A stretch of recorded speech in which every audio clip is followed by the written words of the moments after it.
कैसे हुआ था राजीव गांधी की हत्या, आइए जानते हैं।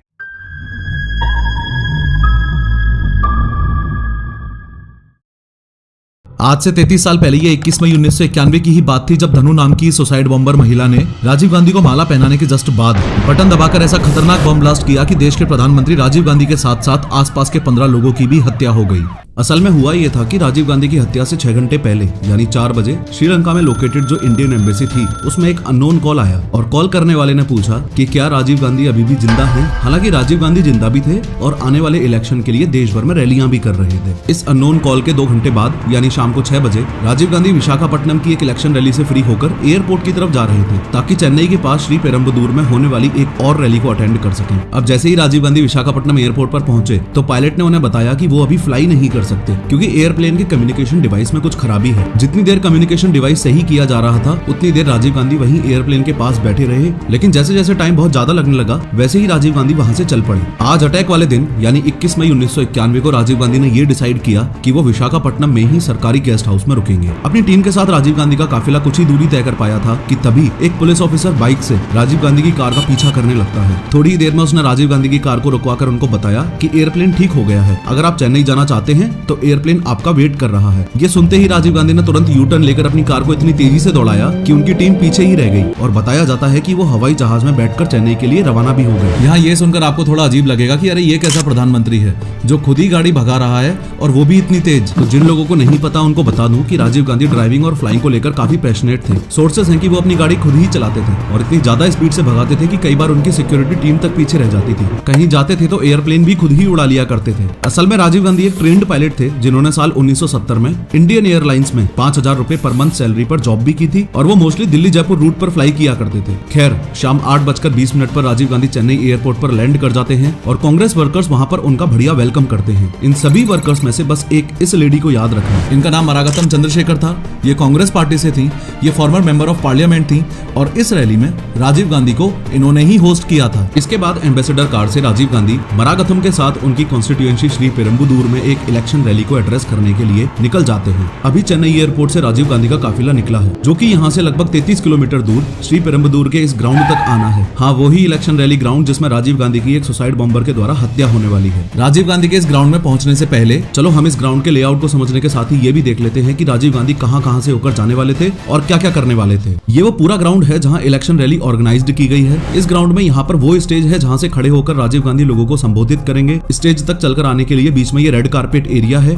स्टेज के पास ही रेड कारपेट एरिया के इस तरफ ये लेडीज सेक्शन है और स्टेज से कुछ दूरी पर रेड कारपेट एरिया के अपोजिट डायरेक्शन में यहाँ पर ये वो सेक्शन है जहाँ राजीव गांधी के स्वागत के लिए लोग खड़े होने वाले हैं। इस स्टेज के बिल्कुल सामने 100 मीटर की दूरी पर ये राजीव गांधी की माँ यानी इंदिरा गांधी की ये बड़ी कार्डबोर्ड वाली मूर्ति है। ओवरऑल इस प्रोग्राम की प्लानिंग कुछ इस तरीके से की गई है कि जब राजीव गांधी यहाँ पहुंचेंगे तब सबसे पहले वो इंदिरा गांधी की मूर्ति को माला पहनाएंगे। उसके बाद इस बैम्बूज की बैरिकेडिंग के बीच मौजूद इस रेड कारपेट एरिया में उनका वेलकम किया जाएगा। आफ्टर दिस वो सीधा मंच पर जाकर भीड़ को एड्रेस करेंगे। याद है मैंने आपको एक लेडी मरागतम के बारे में बताया था जो राजीव गांधी को इस रैली में होस्ट कर रही हैं और उनके साथ उन्हीं की गाड़ी में इस रैली ग्राउंड की तरफ आ रही हैं। उन्हीं का एक असिस्टेंट था जिसका नाम था एजे डॉस और इस इलेक्शन रैली के पूरे अरेंजमेंट और प्लानिंग की जिम्मेदारी एजे डॉस की ही थी। अब डॉस की प्लानिंग के अकॉर्डिंग यहाँ रेड कारपेट एरिया के पास टोटल 21 लोग राजीव का वेलकम करेंगे, जिसमें से ये 3 लोग माला पहनाएंगे और ये 18 कांग्रेस कार्यकर्ता और पत्रकार राजीव से मिलेंगे। ये सब कुछ डिसाइडेड था, लेकिन लास्ट मोमेंट पर मरागतम की बेटी की रिक्वेस्ट पर इस औरत और इसकी बेटी को भी इस एरिया में रहकर एक्स पीएम राजीव गांधी से मिलने की परमिशन दे दी जाती है। यहाँ आपको बता दूं कि इस बच्चे का नाम कोकिला है जो कि आज राजीव गांधी को एक कविता सुनाएगी। इस बात पर भी ध्यान दो कि उस दिन चेन्नई में राजीव गांधी के लिए सिक्योरिटी अरेंजमेंट्स काफी अच्छे थे क्योंकि ऐसा माना जा रहा था कि एक्स पीएम उस ड्यूरेशन में कई टेररिस्ट ग्रुप्स के टारगेट पर ऑलरेडी थे। अब एक बार यहाँ के सिक्योरिटी अरेंजमेंट्स भी देख लेते हैं। इस पूरे एरिया की सिक्योरिटी के लिए आईपीएस ऑफिसर आर.के. राघवन के नेतृत्व में यहाँ पर 300 पुलिस वाले तैनात हैं। रेड कारपेट एरिया में राजीव गांधी से मिलने वाले इन 23 लोगों पर नजर रखने और इनकी मेटल डिटेक्टर से थोरोली चेकिंग करने की रिस्पॉन्सिबिलिटी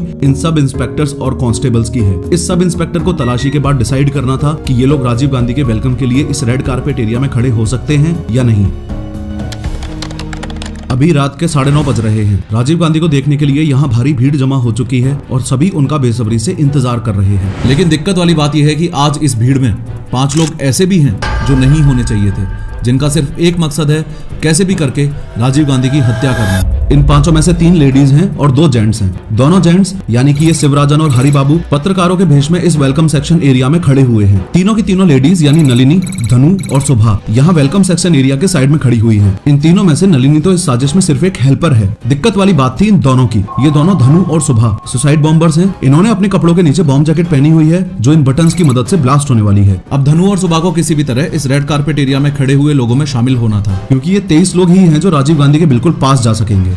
इसलिए ये दोनों फीमेल सुसाइड बॉम्बर्स यहाँ आना चाहती हैं ताकि ये राजीव गांधी को अपने साथ उड़ा सकें। लेकिन लाख कोशिशों के बावजूद शिवराजन और हरि बाबू इनका नाम राजीव गांधी के स्वागत करने वालों की लिस्ट में नहीं जुड़वा पाते हैं। इससे ये सुभा और नलिनी स्टेज के सामने बने इस लेडीज सेक्शन में जाकर बैठ जाती हैं। पर धनु अभी भी मौके की तलाश में थी कि कैसे भी करके रेड कारपेट एरिया में एंट्री मिल जाए। इसी बीच अचानक से यहाँ काफी ज्यादा लोग एक साथ आकर डॉस से जिद करते हैं कि उनका नाम भी इस लिस्ट में ऐड करो ताकि वो भी राजीव गांधी से मिल सके। इससे यहाँ रेड कारपेट एरिया के आसपास अचानक अफरा तफरी सी मच जाती है। इस वेलकम सेक्शन को भी आगे इस वीडियो में रेड कारपेट एरिया से रेफर किया गया है। इस मौके का फायदा उठाकर धनु जल्दी से इन माँ बेटी के पीछे आकर खड़ी हो जाती है। हालांकि पुलिस इस भीड़ को यहाँ से हटाती है, लेकिन धनु पर अब भी किसी का कोई शक नहीं होता। ये यहीं रेड कारपेट एरिया में खड़ी रहती है। इसी बीच जल्दी से डॉस स्टेज की ओर दौड़ता है और स्टेज पर पहुंचकर माइक से अनाउंस करता है कि राजीव गांधी यहाँ पहुंचने वाले हैं। तभी राजीव गांधी के काफिले की ग्राउंड में एंट्री होती है। अब राजीव गांधी ने इंदिरा गांधी की स्टैच्यू पर माला पहनाई और मंच की ओर आने लगते हैं। जब राजीव रेड कारपेट एरिया में पहुंचे तो इन लोगों ने इन्हें चादर उड़ाकर इनका स्वागत किया। मरागथम ने राजीव से पार्टी के अन्य कार्यकर्ताओं को भी मिलवाया। अब आदमियों से मुलाकात के बाद राजीव इन 3 लेडीज से मिलने के लिए आगे बढ़े। इनमें से इस बच्ची यानी कोकिला ने राजीव गांधी को कविता सुनाई। तभी यहाँ लोगों की भारी भीड़ पुलिस के सुरक्षा घेरे को तोड़कर राजीव गांधी से मिलने आ जाती है। इससे राजीव गांधी को एक सिक्योरिटी ऑफिसर यहाँ से जल्दी निकालने की कोशिश करता है, लेकिन राजीव गांधी ने तमिल लोगों को देखकर उनके बीच रहने का और उनसे मिलने का ही फैसला किया। इस धक्का मुक्की में सुसाइड बॉम्बर धनु काफी पीछे चली जाती है। अब धनु एग्रेसिवली राजीव गांधी तक पहुंचने की कोशिश करती है, लेकिन तभी सब इंस्पेक्टर अनुसुईया धनु का हाथ पकड़कर उसे आगे बढ़ने से रोक लेती है। अब राजीव गांधी ये देखकर सब इंस्पेक्टर अनुसुईया को इशारा करते हैं कि धनु को आने दो। अगले ही पल राजीव गांधी की मौत यानी कि धनु उनके सामने खड़ी थी। अब धनु राजीव गांधी को चंदन की माला पहनाती है और उनके पैर छूने के लिए झुकती है। नीचे झुकते वक्त धनु अपने बॉम्ब जैकेट के सबसे पहले तो पीछे वाले बटन को दबाती है और फिर आगे वाले बटन को दबाती है और तभी एक जोरदार धमाका होता है जिससे यहाँ की धरती ही हिल जाती है। इस विस्फोट के बाद चारों ओर आग और धुआं फैल जाता है। इससे ग्राउंड में हाहाकार और भगदड़ मच जाती है और कुछ देर बाद जैसे ही रेड कारपेट एरिया में धुआं कम होने लगा तो चारों तरफ खून और लाशें दिखने लगी। इस ब्लास्ट में कोकिला की मां, मरागथम, धनु, पुलिसकर्मी और सुरक्षा अधिकारियों के साथ राजीव गांधी के शरीर के टुकड़े बिखरे पड़े थे। यहाँ 15 लोग मारे जा चुके थे और 40 से ज्यादा लोग सीरियसली इंजर्ड थे। वहीं इस हरि बाबू के कैमरा में लास्ट के कुछ पलों की ये 10 पिक्चर्स थी। देश में इतना बड़ा हादसा हुआ, एक पूर्व प्रधानमंत्री को पुलिस वालों के सामने सुसाइड बॉम्बर्स ने जान से मार दिया। पर उस 21 मई 1991 की दहशतगर्द रात को पूरा भारत सिर्फ एक ही सवाल से जूझ रहा था, राजीव गांधी को किसने मारा और क्यों मारा। आज की इस वीडियो में 3D एनिमेशन की मदद से इस असैसिनेशन की पूरी प्लानिंग को स्टेप बाय स्टेप समझेंगे और ये भी देखेंगे कि इंडियन एम्बेसी में उस शाम 4 बजे जो कॉल आया था उसको सीरियसली क्यों नहीं लिया गया। लेकिन हर बार की तरह शुरू से शुरू करते हैं। देखो, ये है अपना भारत और ये रहा श्रीलंका। श्रीलंका को आजादी साल 1948 में मिली थी, तो ऑब्वियस सी बात हुई कि उससे पहले यहाँ ब्रिटिशर्स का राज चलता था। अब श्रीलंका के मैप को एकदम केयरफुली समझो। ब्रिटिशर्स के टाइम श्रीलंका के इस हाईलाइटेड एरिया में तमिल रहते थे और इस रिमेनिंग लैंड में सिन्हलीज यानी बौद्ध धर्म को मानने वाले लोग रहते थे। वीडियो में ऐसी जगह पर यह बात भी आपको 100% क्लियर हो जानी चाहिए कि राजीव गांधी की मौत का कारण इन तमिल और सिन्हलीज लोगों के बीच की लड़ाई ही थी। कैसे क्या हुआ था आगे इस वीडियो में आपको और क्लियरली पता चलेगा। खैर, मैप में ध्यान से देखो, ये है श्रीलंका और इंडिया के सदर्न साइड में ये है तमिलनाडु। श्रीलंका को आजादी मिलने से पहले यहाँ के खेतों में काम करने के लिए भारत के तमिलनाडु से तमिल स्पीकिंग वर्क फोर्स को श्रीलंका में लाया जाता था। इसको इस तरह से समझो कि इंडिया के यूपी बिहार से लोग हरियाणा पंजाब में काम करने के लिए आते हैं और हरियाणा पंजाब वाले विदेशों में काम करने के लिए जाते हैं। इसी तरह तमिलनाडु से लोग काम के लिए श्रीलंका जाते थे और श्रीलंका में इनको इंडियन तमिल्स कहा जाता था। वहाँ पर पहले से रह रहे तमिल्स को श्रीलंकन तमिल कहा जाता था। श्रीलंका में मौजूद श्रीलंकन तमिल्स अलग हैं और इंडियन तमिल्स अलग हैं। उस टाइम श्रीलंका में तमिल्स यानी हिंदुओं की पॉपुलेशन सिर्फ 23% ही थी और सिन्हलीज यानी बौद्धों की पॉपुलेशन 70% थी। एक बार फिर से बता रहा हूँ, ये सारा मामला तमिल वर्सेस सिन्हलीज का ही था, लेकिन ये पूरी कहानी सिर्फ इन लोगों की लड़ाई की नहीं है, इसमें और भी ज्यादा अनबिलीवेबल ट्विस्ट है। अब जब श्रीलंका को आजादी मिली तो उस समय गवर्नमेंट पोस्ट पर ज्यादातर लोग तमिल थे और तमिल लोगों ने अपनी मेहनत के बलबूते पर यह मुकाम हासिल किया था। लेकिन प्रॉब्लम ये थी कि सिन्हलीज लोगों को यानी कि बौद्ध कम्युनिटी के लोगों को ये डर था कि कहीं तमिलियंस उन पर ओवर पावर न कर दें, यानी कि वो कहीं उनके मालिक ना बन जाएं। इसलिए 1948 में श्रीलंका को आजादी मिलने के बाद सिन्हलीज गवर्नमेंट ने तमिल लोगों को साइडलाइन करने के लिए काफी सारे अनबाइज्ड डिसीजंस लिए। जैसे सबसे पहले इंडिया से माइग्रेटेड तमिल्स के वोटिंग राइट्स छीन लिए, इंग्लिश की जगह सिन्हाला लैंग्वेज को श्रीलंका की ऑफिशियल लैंग्वेज डिक्लेयर कर दिया, सिन्हलीज स्टूडेंट्स को एजुकेशनल रिजर्वेशन दे दिया और कुछ साल बाद 1972 में एक नया संविधान लागू करके देश का प्राइमरी रिलीजन बुद्धिज्म अनाउंस कर दिया एक्सेट्रा। सिन्हलीज कम्युनिटी ने श्रीलंका में ओवरऑल ये सिचुएशन कर दी कि तमिलियंस का वजूद ही खत्म हो जाए, और अगर तमिलियंस इन अनफेयर डिसीजंस के खिलाफ आवाज उठाते थे तो श्रीलंकन गवर्नमेंट श्रीलंका के तमिल रीजन्स में मिलिट्री लगा देती थी और आवाज उठाने वालों के साथ बलात्कार करके उनके पूरे परिवार को गोली मार दी जाती थी। तमिलियन लोगों पर इन सभी अत्याचारों के चलते इस असल कहानी में एंट्री होती है एक ऐसे बंदे की जिसने राजीव गांधी की हत्या करवाई, जिसने जाफना डिस्ट्रिक्ट के मेयर को गोलियों से भून दिया और जिसने श्रीलंकन गवर्नमेंट और सिन्हलीज लोगों से लड़ने के लिए एक रेबेल ग्रुप बनाया, लिट्टे यानी liberation tigers of Tamil Eelam. और ये बंदा जिसकी अपन बात कर रहे हैं, जिसने लिट्टे बनाया, वो है ये वेलुपल्ली प्रभाकरण। देखो, ओवरऑल ये कॉन्सेप्ट ऐसा है कि अगर इसे आप कहानी में घुस के समझने की कोशिश करोगे तो काफी ज्यादा डिफिकल्टी होगी, और अगर मेरे एक पर्सनल एग्जांपल के थ्रू समझने की कोशिश करोगे तो बहुत आसानी से समझ आ जाएगा। इस 3D मैप में ये जितना भी रेड कलर का एरिया आपको दिख रहा है, ये वो एरिया है जिसमें तमिलियंस रहते थे, और तमिलियंस की तरफ से लड़ कौन रहा था? लिट्टे, और लिट्टे का हेड कौन था? ये प्रभाकरण। सिमिलरली इस मैप में ये जो व्हाइट एरिया आपको दिख रहा है, ये वो एरिया है जिसमें सिन्हलीज यानी बौद्ध धर्म के लोग रहते थे, और सिन्हलीज लोगों की तरफ से कौन लड़ रहा था? ऑब्वियसली श्रीलंकन गवर्नमेंट, और इस साइड में लीडर कौन हुआ? श्रीलंकन आर्मी का हेड। तो बेसिकली मैं आपको बस यही समझाने की कोशिश कर रहा हूँ कि ये लड़ाई अपने अपने वजूद के लिए प्रभाकरण और श्रीलंकन आर्मी के हेड के बीच की है, या यूं भी कह सकते हो कि लिट्टे वर्सेस श्रीलंकन आर्मी की है। अब यहाँ लिट्टे अपने हक की लड़ाई तो लड़ ही रहा था, लेकिन उसके अलावा उसकी एक बहुत डेंजरस डिमांड ये भी थी कि श्रीलंका के 2 टुकड़े हो जाएं, जिसमें से जितना भी तमिल लोगों का एरिया था वो अपना एक अलग इंडिपेंडेंट कंट्री होना चाहिए, तमिल ईलम। लिट्टे के फुल फॉर्म को भी अगर दोबारा देखोगे तो इसमें भी आपको नोटिस होगा liberation tigers of Tamil Eelam. खैर, जो एक्सपेक्टेड था वही हुआ। लिट्टे के फॉर्मेशन के बाद श्रीलंका में रहने वाले तमिल लोग तो सेफ हो गए, लेकिन लिट्टे और श्रीलंकन गवर्नमेंट में ऐसा युद्ध हुआ जो सोच से भी परे था। दोनों ग्रुप्स एक दूसरे को जितना ज्यादा से ज्यादा नुकसान पहुंचा सकते थे उतना ज्यादा से ज्यादा नुकसान पहुंचाया। दूसरे ग्रुप्स की फीमेल्स के साथ रेप कर दिए जाते थे, हजारों लोगों की जानें भी गईं, और एक समय ऐसा आ गया जब इंडिया में मौजूद जो तमिल लोग थे उन्होंने इंडियन गवर्नमेंट पर दबाव बनाना शुरू किया कि श्रीलंका में जो सिविल वॉर चल रहा है उसमें इंडियंस भी सफर कर रहे हैं, तो इंडियन गवर्नमेंट को श्रीलंका के मैटर में इंटरफेयर करना चाहिए। यहाँ इस बात को भी अच्छे से समझना कि इसी दौरान इंदिरा गांधी को उनके बॉडीगार्ड्स ने जान से मार दिया था, और सिर्फ 40 की एज में राजीव गांधी नए नए देश के प्रधानमंत्री बने थे, the youngest prime minister of India.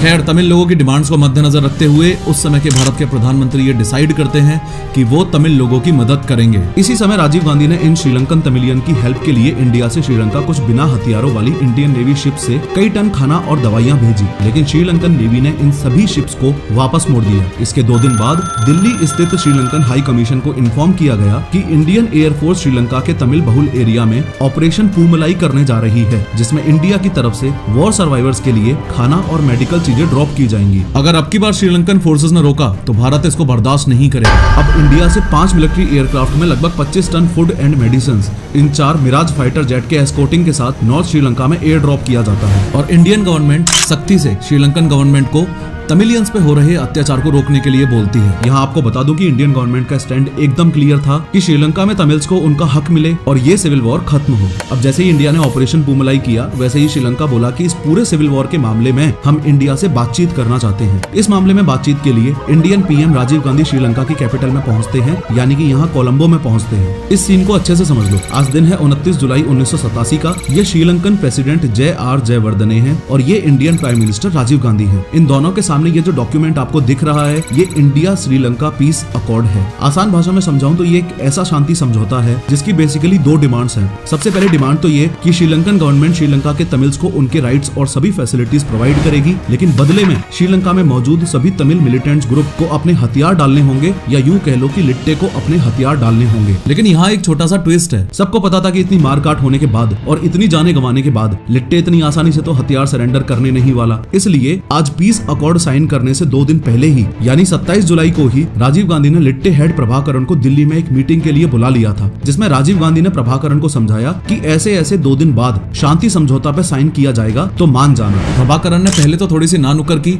लेकिन उसके बाद वो समझौते के लिए मान जाता है। अब आज यानी 29 जुलाई 1987 को इधर श्रीलंका के कोलंबो में समझौते पर साइन हो गए हैं। लेकिन यहाँ आपको एक बात बता दूं कि कोलंबो में पिछले कुछ दिनों से ब्रूटल राइट्स हो रहे हैं, लेकिन ये राइट्स आज इतने ज्यादा वायलेंट हो गए हैं कि दंगाइयों ने ने श्रीलंका के प्रेसिडेंट जयवर्धने के घर का एक पार्ट जला दिया। अब इस राइट को रोकने के लिए प्रेसिडेंट जयवर्धन ने राजीव गांधी से कहा कि वो श्रीलंकन फोर्सेस को श्रीलंका के इन तमिल एरियाज में से यहाँ कोलंबो वापस बुलाना चाहते हैं और साथ में इंडियन पीएम राजीव गांधी से इंडियन फोर्सेस का सपोर्ट मांगते हैं। अब आर्मी सपोर्ट के लिए पीएम राजीव गांधी तैयार हो जाते हैं और मात्र 6 घंटे में इंडियन पीस कीपिंग फोर्स यानी कि IPKF इंडिया से श्रीलंका आ जाती है। ये बात सुनने में आपको थोड़ी सी अजीब लगेगी, लेकिन एक्सपर्ट्स मानते हैं कि राजीव गांधी का ये बहुत ही बचकाना डिसीजन था। अगर आप भी इसको अच्छे से विजुअलाइज करोगे तो आई एम श्योर आपको भी कुछ ऐसा ही फील होगा। देखो, ओवरऑल ये लड़ाई बस इस बात की थी कि श्रीलंकन आर्मी वर्सेस लिट्टे की लड़ाई चल रही थी। शांति समझौता साइन करते वक्त जो कोलंबो में राइट्स हुए उनका समाधान करने के लिए श्रीलंकन आर्मी वापस कोलंबो आ गई और खुद के बदले लिट्टे के सामने किसको खड़ा कर दिया? IPKF यानी इंडियन पीस कीपिंग फोर्स। अब इंडियन पीस कीपिंग फोर्स में कौन है? इंडियंस। लिट्टे में भी कुछ मात्रा में कौन है? इंडियन तमिल्स यानी इंडियंस। अब राजीव गांधी के इस एक डिसीजन की वजह से भारतीय नागरिक के सामने लड़ने के लिए खड़ा हुआ था। यहाँ से एक बहुत बड़ी चीज हमको ये भी सीखने को मिलती है कि देश के प्रधानमंत्री के पास एक्सट्रीम डिप्लोमेटिक समझ होना कितना ज्यादा जरूरी है। एक गलत डिसीजन और हजारों लोगों की मौत। एनीवेज, उस पीस अकॉर्ड साइन के अगले दिन यानी 30 जुलाई 1989 को श्रीलंका में राजीव गांधी को श्रीलंकन फोर्सेस द्वारा गार्ड ऑफ ऑनर दिया जा रहा था। तभी अचानक से एक सेलर राजीव गांधी पर अपनी राइफल से बट अटैक कर देता है, यानी राजीव गांधी बाल बाल बचते हैं। ये पहली बार था जब किसी श्रीलंकन ने राजीव गांधी पर अटैक किया था। अनफॉर्चुनेटली इस केस में भी यही हुआ। लिट्टे ने हथियार डालना शुरू तो किया, लेकिन समय के साथ IPKF और लिट्टे के रिलेशंस इस कदर बिगड़ गए कि दोनों तरफ से खतरनाक युद्ध हुआ और हजारों लोगों ने अपनी जान गंवाई, इंक्लूडिंग इंडियन सोल्जर्स। अब नो डाउट लिट्टे और IPKF वाले आपस में लड़ रहे थे, लेकिन इस असल कहानी में एक और अनबिलीवेबल ट्विस्ट तब आया जब श्रीलंका में हुए इलेक्शंस में रणसिंघे प्रेमदासा नए प्रेसिडेंट बनते हैं। प्रेमदासा जैसे ही प्रेसिडेंट बने तो उन्होंने कुछ ऐसा किया जो किसी ने सपने में भी नहीं सोचा था। उन्होंने लिट्टे से ही हाथ मिला लिया। पिछले 2 सालों में लड़ के IPKF ने लिट्टे को ऑलमोस्ट खत्म ही कर दिया था। अब मरता क्या ना करता, लिट्टे ने भी प्रेमदासा के शांति प्रस्ताव को एक्सेप्ट किया और श्रीलंकन गवर्नमेंट से हाथ मिला लिया। लेकिन प्रभाकरण इस लेवल का चंट आदमी था, उसने शांति समझौता एक्सेप्ट करते वक्त प्रेमदासा के आगे एक शर्त भी रख दी और वो शर्त ये है कि पहले IPKF को श्रीलंका से निकालो। इससे अब श्रीलंकन प्रेसिडेंट प्रेमदासा IPKF को श्रीलंका छोड़ने के ऑर्डर दे देते हैं। इधर अपने इंडिया में भी इलेक्शन होते हैं। राजीव गांधी इलेक्शन हार जाते हैं और नई सरकार बनती है। राजीव गांधी प्रधानमंत्री पद से हट जाते हैं और देश के नए प्रधानमंत्री बनते हैं जन मोर्चा पार्टी के विश्वनाथ प्रताप सिंह यानी कि VP सिंह। अब इंडिया में VP सिंह की सरकार IPKF को मार्च 1990 में वापस इंडिया बुला लेती है। अब तक IPKF ने श्रीलंका में अपने 1248 सोल्जर्स खो दिए थे और 1000 करोड़ इंडियन रुपीस से ज्यादा ऐसे युद्ध में खर्च किए जो हमारा था ही नहीं। बात साल 1991 की है, सब कुछ सही चल रहा था और लिट्टे की सबसे बड़ी दुश्मन यानी इंडियन पीस कीपिंग फोर्स यानी IPKF वापस भारत आ चुकी थी। तभी एक दिन एक प्रेस कॉन्फ्रेंस में राजीव गांधी ने एक ऐसी बात बोल दी जो आगे चलकर उनकी मौत का कारण बनी। राजीव गांधी प्रेस कॉन्फ्रेंस में बोलते हैं कि राजीव गांधी की सरकार अगर वापस पावर में आती है तो वो IPKF को फिर से श्रीलंका भेजेंगे। अब जैसे ही प्रभाकरण ने रेडियो पर यह बात सुनी, उसका खून खोलने लगा। ये आज का ही दिन था जब प्रभाकरण ने यह ठान लिया कि इससे पहले कि राजीव गांधी इलेक्शन जीत के दोबारा पावर में आए, उनका असैसिनेशन करना ही पड़ेगा। फॉलोइंग दिस, प्रभाकरण ने लिट्टे के इंटेलिजेंस विंग के साथ मिलकर ये प्लान बनाया। इस प्लान को एग्जीक्यूट करने के लिए लिट्टे के 9 मेंबर्स, जिसमें शिवराजन, सुसाइड बॉम्बर धनु, सुभा और बॉम्ब एक्सपर्ट मुरुगन भी शामिल थे। इन सबको मई 1991 में एक शिप के थ्रू श्रीलंका से भारत के तमिलनाडु में भेजा जाता है। आगे ये सभी चेन्नई में इस भाग्यनाथ के घर आते हैं। यहाँ आपको बता दूं कि भाग्यनाथ अपनी माँ पद्मा और अपनी बहन नलिनी के साथ रहता है और अपनी प्रिंटिंग प्रेस में लिट्टे के पोस्टर्स और बुक्स प्रिंट करता है। इस पूरे असैसिनेशन का मास्टरमाइंड ये बंदा था शिवराजन। शिवराजन ने राजीव गांधी की हत्या के लिए कई प्लान्स बनाए थे। एक प्लान था नारियल बॉम्ब फेंककर अटैक करना, दूसरा था स्नाइपर अटैक करना और तीसरा प्लान जो फाइनलाइज किया गया वो था सुसाइड बॉम्बर से अटैक में उड़वाना। सुसाइड बॉम्बर्स के लिए इन 3 कैंडिडेट्स को चुना गया था, सुभा, धनु और सोनिया। बॉम्ब जैकेट नलिनी के हस्बैंड मुरुगन ने बनाई थी। मास्टरमाइंड शिवराजन ने सोनिया को दिल्ली भेज दिया क्योंकि राजीव गांधी दिल्ली रहते थे, तो सोनिया वहां पर राजीव गांधी को मारने के सब अरेंजमेंट्स के लिए गई थी। लेकिन दिल्ली में राजीव गांधी को मारना लास्ट ऑप्शन था क्योंकि इस प्लानिंग के दौरान इन सभी लिट्टे मिलिटेंट्स को राजीव गांधी की श्री पेरुम्बदूर रैली के बारे में पता चल गया था। तो अब शिवराजन इन 2 सुसाइड बॉम्बर्स धनु और सुभा को यही चेन्नई में ही रोक लेता है। इस समय यानी मई 1991 में इंडिया में इलेक्शन होने वाले हैं। अब चुनाव प्रचार के दौरान शिवराजन की टीम ने राजीव गांधी की हत्या के रिहर्सल का प्लान बनाया, जिसमें ये सभी देखना चाहते हैं कि देश की एक्स पीएम की सिक्योरिटी कैसी होती है और एक्स पीएम तक कैसे पहुंचा जा सकता है। इस समय वीपी सिंह भी प्रधानमंत्री नहीं थे, उनकी सरकार भी गिर चुकी थी। अब शिवराजन, धनु, सुभा और Nalini x PM VP Singh को माला पहनाने के लिए उनकी चेन्नई रैली में आते हैं। यहाँ पर धनु और सुभा वीपी सिंह को माला पहना देती है, लेकिन नलिनी जो यहाँ इस मोमेंट की फोटो खींचने आई थी वो इस समय नर्वस हो जाती है और फोटो नहीं खींच पाती है। ये सब देख के इस प्लान का मास्टरमाइंड बहुत गुस्सा करता है। इस रिहर्सल से इन लिट्टे मिलिटेंट्स को सिक्योरिटी से लेकर एक्स पीएम राजीव गांधी के पास कैसे पहुंचना है इसका अंदाजा लग गया है। अब 21 मई 1991 यानी राजीव गांधी के जीवन के आखिरी दिन ये धनु और सुभा अपने बॉम्ब वेस्ट पहनती हैं। इसके बाद ये पांचों शाम को चेन्नई से श्री पेरुम्बदूर में राजीव गांधी की रैली को अटेंड करने के लिए इस ग्राउंड में पहुंचते हैं। यहाँ आपको बता दूं कि शिवराजन हरि बाबू को आज 50,000 रुपए दे के यहाँ लाया है ताकि ये राजीव गांधी के असैसिनेशन की फोटोज ले सके। यहाँ शिवराजन और हरि बाबू पत्रकारों के वेश में आए हैं। अब ये पांचों यहाँ की इतनी सिक्योरिटी को देखकर थोड़ा नर्वस होने लगते हैं, लेकिन आज इनका इरादा राजीव गांधी को मारने का है, इसलिए शिवराजन और हरि बाबू आगे बढ़ते हैं। यहाँ पर इनकी चेकिंग के बाद इनको इस रेड कारपेट एरिया में एंट्री दे दी जाती है, लेकिन इन फीमेल सुसाइड बॉम्बर्स को पकड़े जाने का डर होता है, इसलिए ये तीनों इधर इस सेक्शन में जनता के साथ आकर खड़ी हो जाती हैं। लेकिन नलिनी और सुभा जल्द ही उम्मीद छोड़ देती हैं और ये दोनों ग्राउंड में इधर इस फीमेल सेक्शन में आके बैठ जाती हैं। पर धनु अब भी यहीं इस रेड कारपेट एरिया के पास ही वेट करती रहती है। अब धीरे धीरे इस पूरे ग्राउंड में भीड़ बढ़ने लगती है। यहाँ इस भीड़ में खड़े लोगों को जैसे ही पता चलता है कि रेड कारपेट एरिया में खड़े हुए लोग राजीव गांधी से पर्सनली मिलकर उनका वेलकम करेंगे, तो इस भीड़ से काफी लोग एजे डॉस से मिलते हैं और राजीव से पर्सनली मिलने की इच्छा जाहिर करते हैं। यहाँ आपको बता दूं कि अब तक इस रेड कारपेट एरिया में ये 21 मेल और ये 2 फीमेल्स हैं जो राजीव से पर्सनली मिलेंगे, लेकिन अचानक से यहाँ काफी ज्यादा भीड़ बढ़ने से इस सेक्शन में खड़ी धनु भीड़ का फायदा उठाकर रेड कारपेट एरिया में इन 2 फीमेल के पीछे आके खड़ी हो जाती है। अब पुलिस भीड़ को कंट्रोल करती है और इन एक्स्ट्रा लोगों को यहाँ से निकालती है। इतने में राजीव गांधी यहाँ पहुँचते हैं और धनु उनको माला पहनाकर राजीव के पैर छूने के बहाने नीचे झुकती है और अपने लेफ्ट साइड में लगे इस बटन को प्रेस करती है। इससे यहाँ एक पल के लिए बारूद जलने जैसी आवाज आती है और अगले ही पल यहाँ कोहराम मच जाता है। इस ब्लास्ट में ये हरि बाबू भी मारा जाता है, लेकिन इसका ये कैमरा जिसमें राजीव गांधी के असैसिनेशन की ये 10 फोटोज खींची थी, इन फोटोज के और कुछ दूसरी लीड्स के आधार पर शिवराजन, सुभा, नलिनी और कई लिट्टे मिलिटेंट्स को पकड़ने के लिए तमिलनाडु में रेड की जाती है, लेकिन इनमें से ज्यादातर लिट्टे मिलिटेंट्स आत्महत्या कर लेते हैं। एक्सपर्ट्स बताते हैं कि श्रीलंका में शांति के लिए जो समझौता भारत के मीडिएशन से लिट्टे और श्रीलंकन गवर्नमेंट में होना चाहिए था, वो समझौता राजीव गांधी ने खुद करके अपनी मौत को बुलावा दिया। और रही बात उस दिन एम्बेसी में आए हुए कॉल की, तो आपको बता दूं कि ऐसे धमकी भरे कॉल्स एम्बेसी में आए दिन आते रहते थे, तो इस कॉल को एक फेक कॉल समझकर इग्नोर कर दिया गया था। खैर, इंडिया में डीप फेक फ्रॉड्स दिन पे दिन बढ़ रहे हैं और इस वीडियो में मैंने डिटेल में बताया है कि डीप फेक फ्रॉड से एग्जैक्टली बचना कैसे है। क्लिक करो और जरूर देखो।